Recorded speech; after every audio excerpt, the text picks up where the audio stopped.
Hello everyone. So myself Kavya, I'm from Department of Respiratory Therapy. So today we'll be going a session called as Advanced Cardiac Life Support, in which we are containing one small session, that is systemic approach. So where we are trying to discuss a specific learning objective.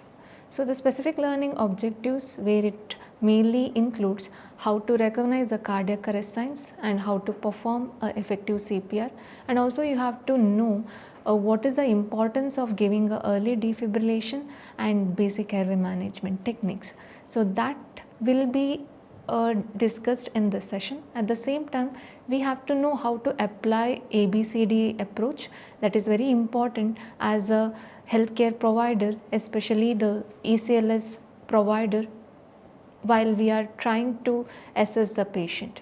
And also we have to know which one has to be prioritized while we are treating a patient. So it could be related to the condition, and also it can be related to the need of taking a action. So that will be discussed in this session as systemic approach. So coming to a basic introduction, in an introduction we are mainly trying to understand what exactly the systemic approach mean by. It is nothing but, as I already mentioned, healthcare provider as a emergency life support provider.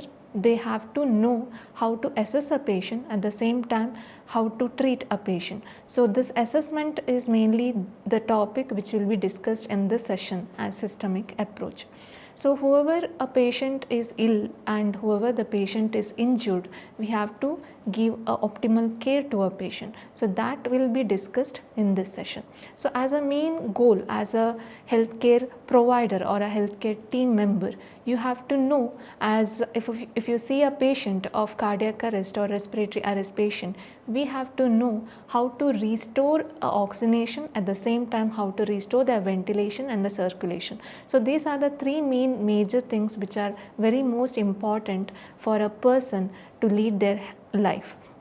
So oxygenation stand for airway, where ventilation stand for breathing, and C, that is circulation. So ABC is very important as a person who want to lead his life, so that this, if it is maintained properly, he will come out of whatever the illness he has in his cases.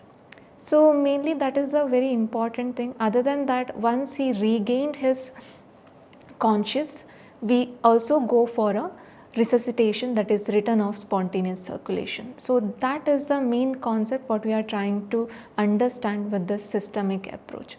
So coming to the next, that is where the actual topic is systemic approach. So what do you mean by a systemic approach? Why do we need to do a systemic approach? That is what we are trying to concentrate over here. So it is nothing but, as I said, if you see any patient illness as an acute ill and he is you have seen a patient who is unresponding. So in that case, before checking for his pulse, you have to make sure whether the scene is safe.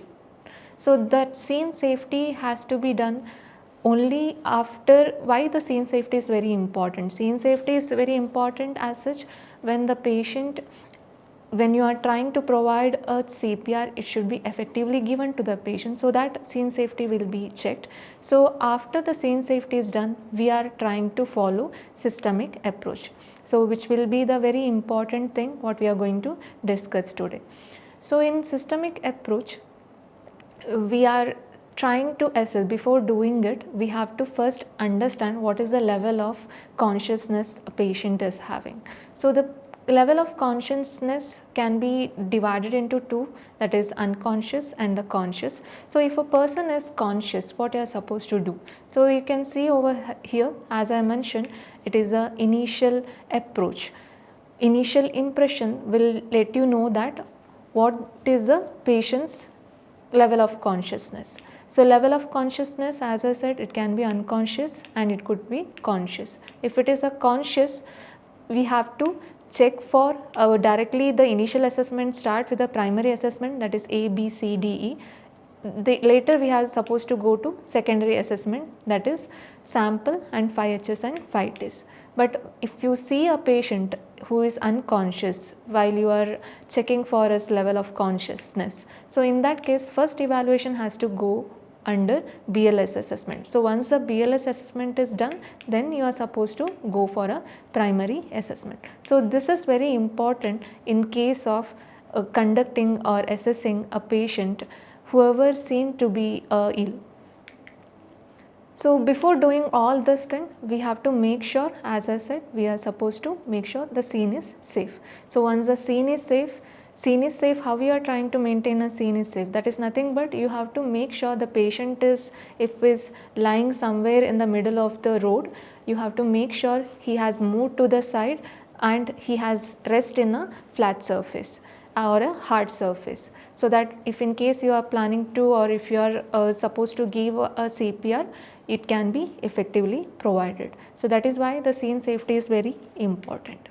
So next is coming to the BLS assessment. So when we are doing a BLS assessment, this is done when a person is unconscious. So you have to go for a BLS assessment. So this BLS assessment mainly done to give a effective CPR, at the same time to start a early defibrillation. So starting up CPR and starting up with the defibrillation is where we will be starting with the BLS assessment. So we are not using any type of advanced airway techniques here, and this can be done, the BLS assessment can be done by trained healthcare provider, and we are not giving any drugs in BLS assessment. So as we have been discussed, what is the importance of giving early CPR and early defibrillation? It is mainly to support and restore the oxygenation, ventilation and the circulation in a patient, that is A, B, C. So we will see what exactly the overview of BLS assessment is. So before that you have to know how you are supposed to perform the BLS. So or why we are supposed to do the BLS assessment. So the BLS assessment is mainly done to make sure there is a improve in the patient's neurological outcome, because patient has been gone to arrest. So we have to make sure his pulse is back and his respiratory rate is back. So that is done by providing a BLS assessment. So once after that, if in case a patient is required any advanced equipment, we are not doing a BLS assessment because we are not using a highly equipped advanced technique over here. If in case there is any readily available equipments are available, such as bag and mask ventilation, we can use it. It is not that we are not at all supposed to use. But as I said, I am precising this again and again, we have to make sure the patient is in a hard surface or a film surface, so that he should be in a supine position, so that when you are trying to provide a chest compression, it will be effective. So coming to the BLS assessment, so as we have to start with checking response, once the verified scene safety is done, once the patient is made to be lying on the flat surface or a film surface, we have to check the response of a patient. That is done by tapping and shouting, "Are you okay?" So once that is done, we have to check if the patient is not responding, we have to shout for nearby help. So shouting for nearby help, why? Because we have to activate the emergency response system, so that emergency response team will come to the place where the scenario has been took place, and we have to ask someone to get an AED, that is automated external defibrillator, or else if you have someone, you can ask them to activate the emergency response system, and then later to get an AED or a defibrillator. So once that is done, you have to check for breathing and pulse. The checking breathing and pulse will be done within 5 to 10 seconds. We should not go beyond 10 seconds, because if it goes beyond 10 seconds, there might be chance of blood flow will stop to the brain, if in case there is a blood flow is still present. So in that case, we have to avoid going beyond 10 seconds. So pulse and the breathing has to be checked simultaneously within 5 to 10 seconds. So pulse can be palpated on the carotid pulse, and checking a breathing can be done either by looking or scanning the chest, as you can see in the picture. Okay. So once that is done, you will be checking for pulse and the breathing for within a 5 to 10 second. If in case the patient is having no pulse within 10 second and he is not having any breathing and only gasping, in that case you have to start CPR. Or else if there is a pulse when you are checked for 5 to 10 second and there is no breathing and the patient is still gasping, in that case you have to give a rescue breath, that is one breath every 5 to 6 seconds. So while you are giving a breath, you have to check for a pulse for 2 minutes. So if in case as you have been already called for emergency response system, they might be arrived to the place, so that in that case we have to connect the defibrillator. So here you can see in the picture where they have been connected the AED patch, so which would be helpful to recognize or to analyze what is the rhythm patient is having. So if a person is having a shockable rhythm, we can give a shock. If the patient is not having a shockable rhythm, we are not giving a shock. Rather than that, immediately after recognizing the non-shockable rhythm, we are continuing with the CPR. If the shockable rhythm is seen when you are analyzing the rhythm, then you can give a shock. Immediately after giving shock, you can start with the CPR. So that is what about an overview of BLS assessment. So overall we have to know what is high quality CPR. So that is completes a overview of BLS assessment. So start compression within 10 seconds, push hard, push fast, allow complete chest recoil and minimize interruptions, and give effective breaths, avoid excessive ventilation. So why we have to start compression within 10 seconds? That is, immediately after recognize the cardiac arrest signs and symptom, you have to immediately start compression. If it is not started, then there might be chance of even more worsening of a patient. Push hard, push fast is telling you regarding the compression rate, how much compression rate should be there. At the same time, what should be the compression depth in a patient. And we have to make sure there should be a complete chest recoil after each compression. And we are not supposed to interrupt the session when you are giving a CPR, because if you are interrupting more than 10 seconds, there might be chance of not flowing a blood flow frequently to any of the organs in the patient's body. And every breath when you are delivering, make sure there is a chest rise. So this has to be followed in a BLS assessment. So coming to the next, if in case after doing a BLS assessment, if a patient is unconscious, only you are performing BLS assessment. After completing a BLS assessment, you can go for a primary assessment. So this is in an unconscious patient. What if in case of a conscious patient? In a conscious patient, you will be first involving a primary assessment. So you are not going to do a BLS assessment. After primary assessment is done, then you are following with the secondary assessment. So whatever you are trying to do, either a unconscious patient or a conscious patient, whether you are doing a BLS assessment or primary assessment or secondary assessment, try to know one thing, that is, you have to assess a patient and then perform any kind of a action. But normally when you are trying to do assess and action, when you are trying to do, it should be done simultaneously. But always try to prefer assess initially the patient, then only you will get to know what is the patient's condition. Without knowing a patient condition, we will be not able to take what action need to be taken for the betterment of the patient. So in that primary assessment, there is 5 approach, that is A, B, C, D, E approach. So A stand for airway, B stand for breathing, C stand for circulation, D stand for disability, E stand for exposure. So what is airway? Is the airway is patent. So when we are trying to talk about the airway is patent, we are trying to understand that mainly the patency has to be maintained. If the patency of the airway is not maintained, you will be not able to deliver a very good effective breath to the patient. So that will be done by doing some kind of a techniques, so that the patient will be getting a enough adequate amount of oxygen. So that can be done to maintain the patency of airway. You can go for jaw thrust in case of a closed head injury patient, and if in case of any other patient you can go for a head tilt and chin lift, and also you can use some of the equipments like oropharyngeal airway and the nasopharyngeal airway.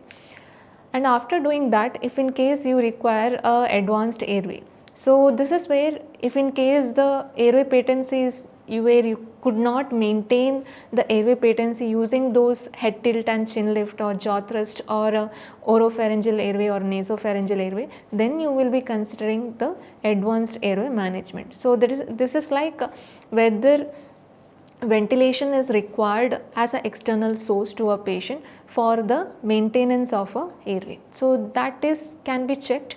So that can be assessed by the signs and symptoms of a patient, and while you are trying to consider this, make sure whether is the priority has to be given to advanced airway management or not, because sometimes when you are trying to prefer a advanced airway, you are trying to interrupt the chest compression. So try to check what is the benefit of inserting an advanced airway in a patient.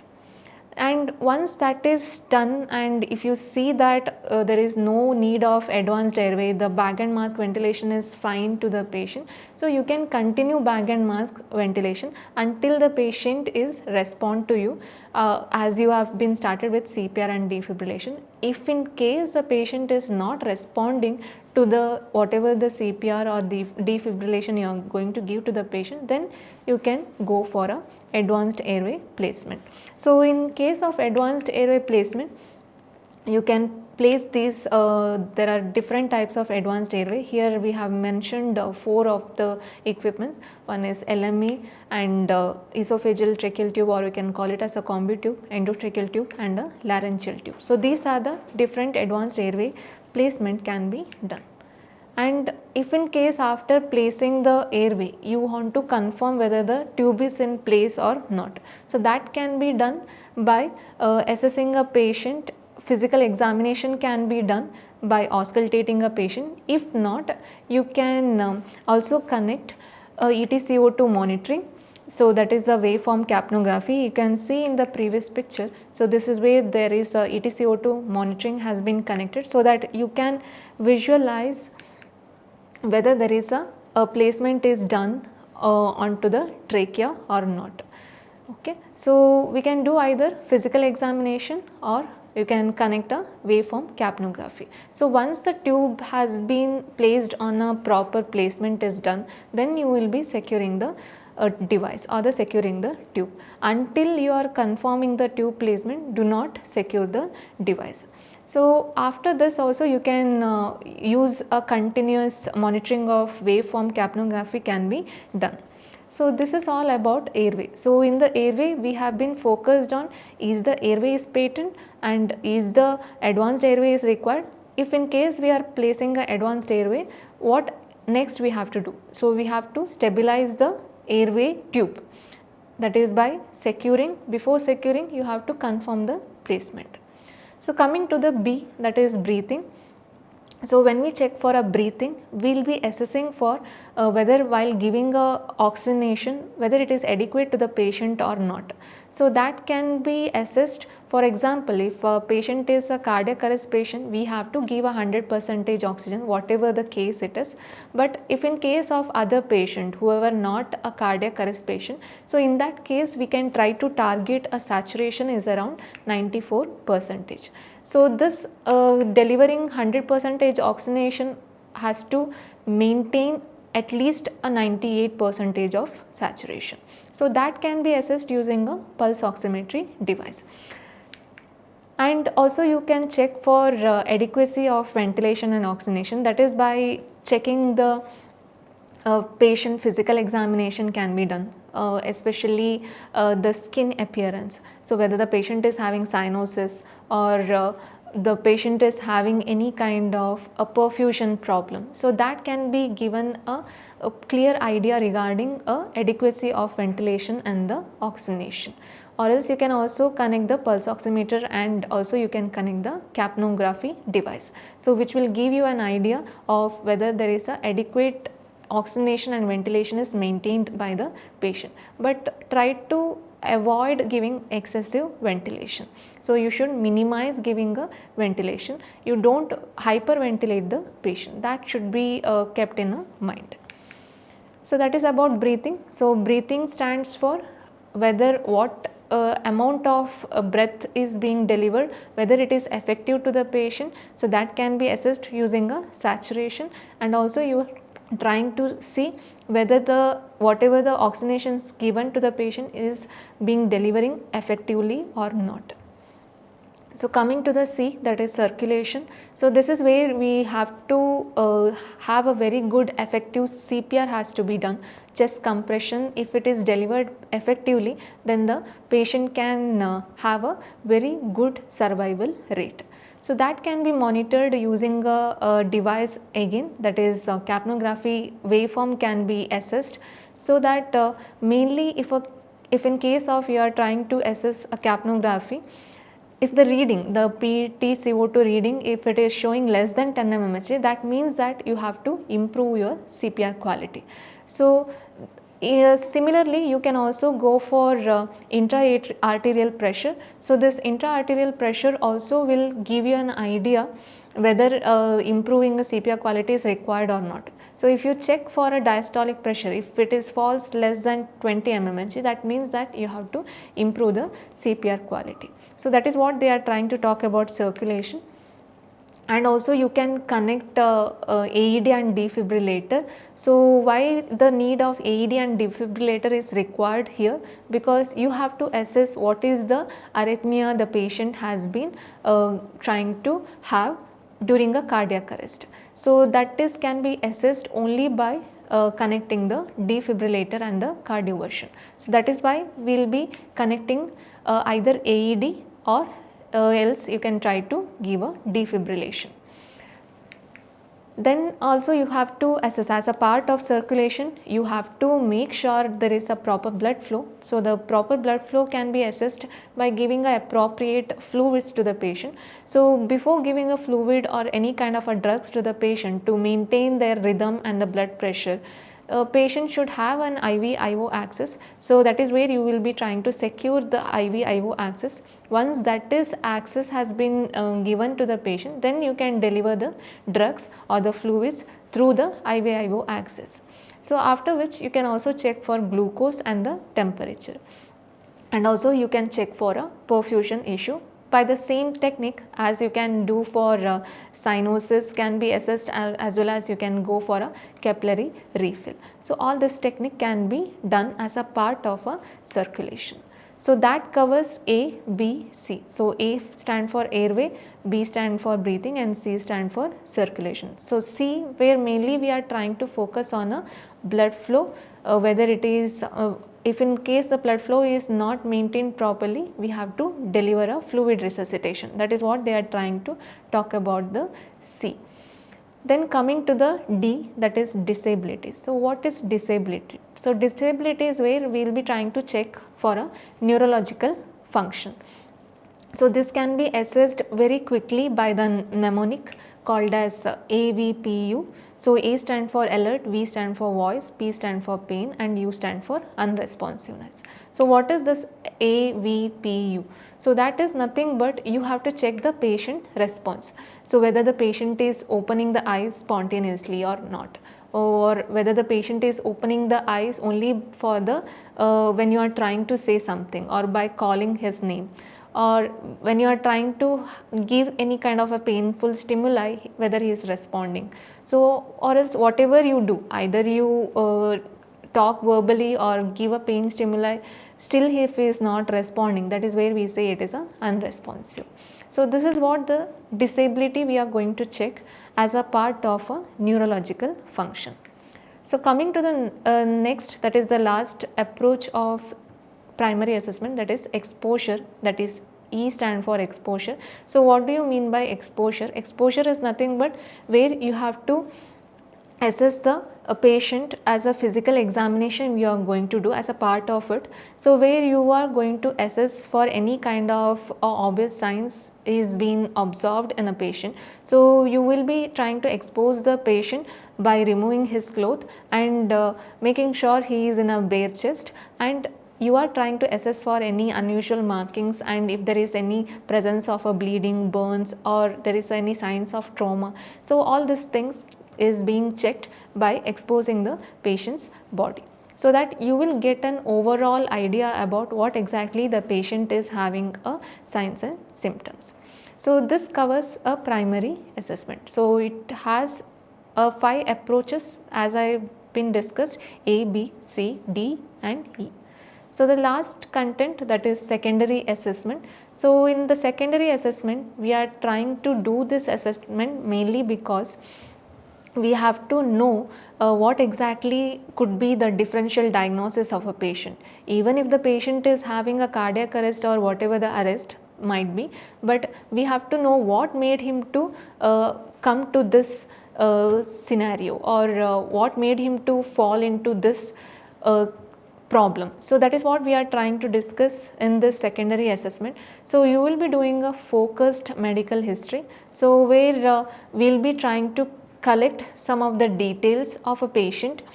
So you will be asking some of the questions, so that this question will be related to the patient's how he is trying to look, or how he is going to present you in front of you when you are asking him a question. So it will include questions where you can also use a mnemonic called as sample. So S stand for signs and symptom, and A for allergy, M for medication, P stand for past medical history, L stand for last oral intake, and E for events. So this how you are going to ask the question. So if a person is in front of you and if you want to know what exactly the patient is facing a problem, you can ask a patient related to a symptom, what's wrong, what brought you to the hospital.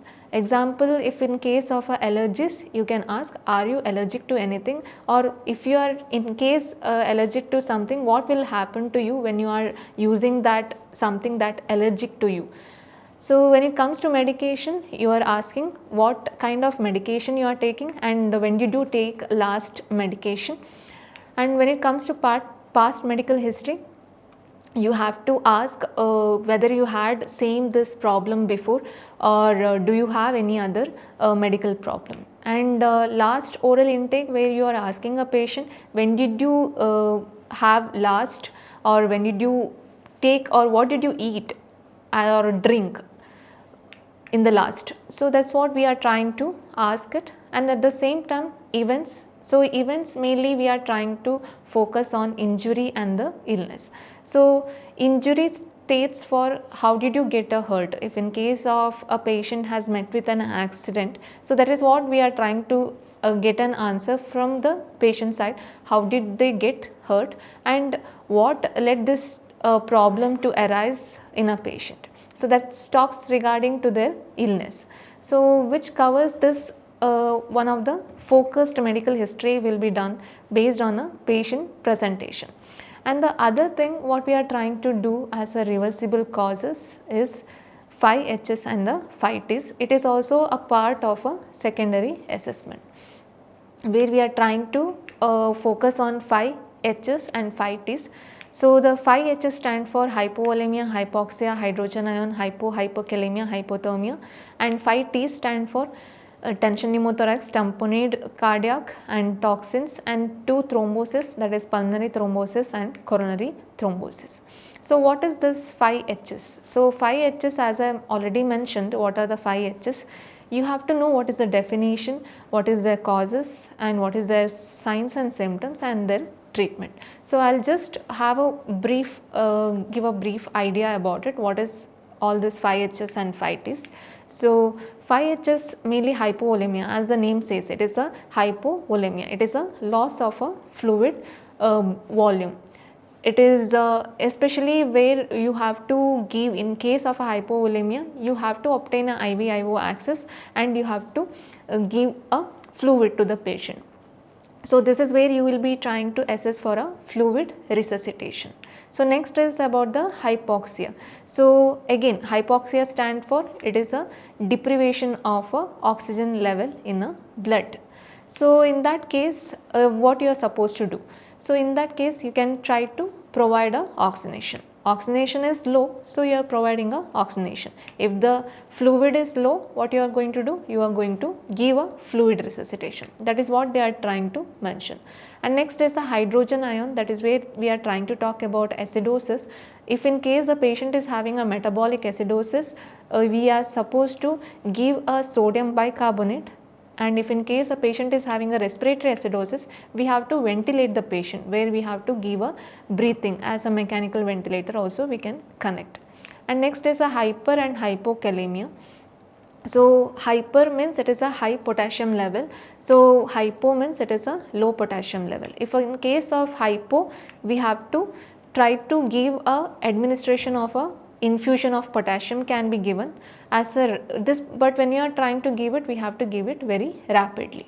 But when case of hyperkalemia, we have to reduce the potassium level in a patient. So that can be done by giving a sodium bicarbonate or calcium chloride. This all can be given as a IV, and also you can give glucose, insulin, also you can do a dialysis in a patient. And the last one is a hypothermia, that is, as I can mention, it is a low level of temperature. So you can try to warm a patient so that you can take any kind of a warming measures, and also you can try to target a temperature above 30 degree Celsius. So that is talks about the 5 H's.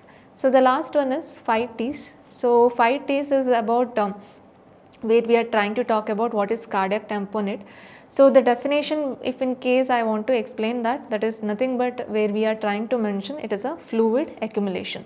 But where exactly the fluid accumulation? The fluid accumulation will be in the pericardium, okay, which will be the outer covering of the heart. So in that case, what we are supposed to do? We have to try to treat a patient by doing some surgical therapy has to be done, like pericardiocentesis and thoracotomy can be done.